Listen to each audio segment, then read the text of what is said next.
For 2 decades, the Hobart Art Prize has been a chance for local artists to gain national recognition, and the prize money isn't too bad either.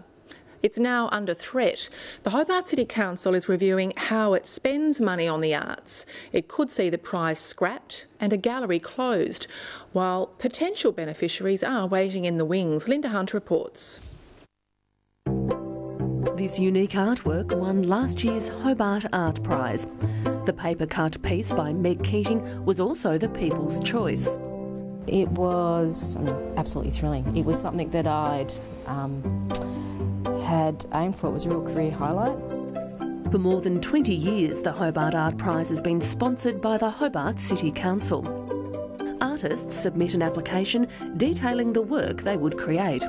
Shortlisted entries are then created and are eligible to win one of two $15,000 categories. What it does is put you within a national competitive realm. It's peer assessed, so the judges are usually curators from very big galleries, very important collections. So it's a great way to get your work seen. Meg Keating is also the head of painting at the University of Tasmania's School of Art. There's a sense of branding and identity there that's long established, and a 20-year history is something that is, and a national reputation is something that is not easily achieved. But it's under threat. The Hobart City Council is reviewing its cultural strategy for the first time in 10 years. A discussion paper by Brecknock Consulting recommends Council adapt a broader arts focus. If adopted, Council would stop funding the Hobart Art Prize and close the Council-owned and run Carnegie Gallery. It really enabled mid-career and established artists to actually get solo shows together, and for someone that's been practising for more than 5 to 10 years, that can often be a very difficult thing. The move has disappointed and surprised the artist. Well, okay, the visual arts community have had the bulk of the support from Council over the years, but the arts and cultural sector is quite a broad sector, and we need to start considering how we can support the whole sector, not just one particular aspect of it. In an ideal world, I can appreciate that a broader focus is what's actually needed. My concern is that taking away a specific focus might actually stretch the council a little bit too thin. Why don't you just go from some would call it lying to the man? The head of the Tasmanian Theatre Company, Charles Parkinson, believes the review is needed.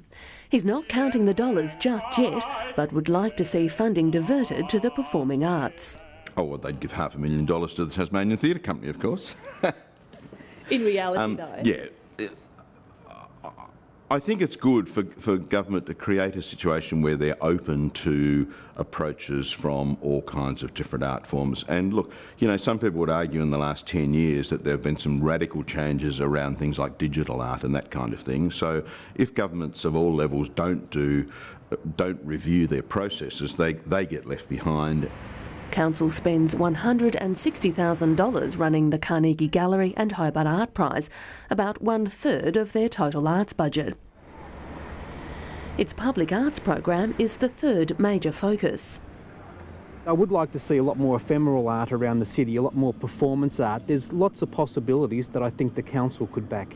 Last year, the Launceston City Council contributed $130,000 towards arts community grants. We obviously, being a regional city, have a number of facilities that we need to continue to cater for the community, and that's the Princess Theatre, the Queen Victoria Museum and Art Gallery at Royal Park, which just had a major makeover recently.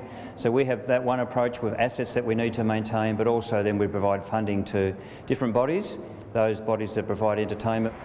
In contrast, Hobart's Theatre Royal is owned by the state government.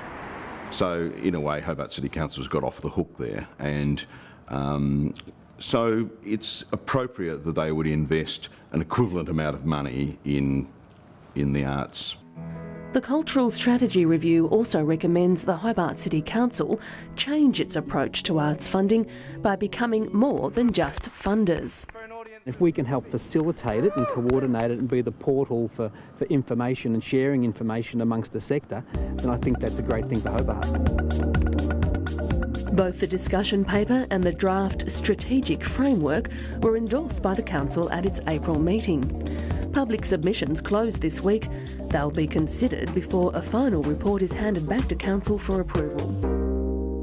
Meanwhile, Meg Keating is about to start work on her entry for the 2012 Hobart Art Prize, an entry which could be her last. When I spoke to the organisers, they said they had over 400 entries, which I think is actually fabulous. And luckily enough, I was selected as one as the finalist, which is in many respects all I could actually hope for, which is fantastic.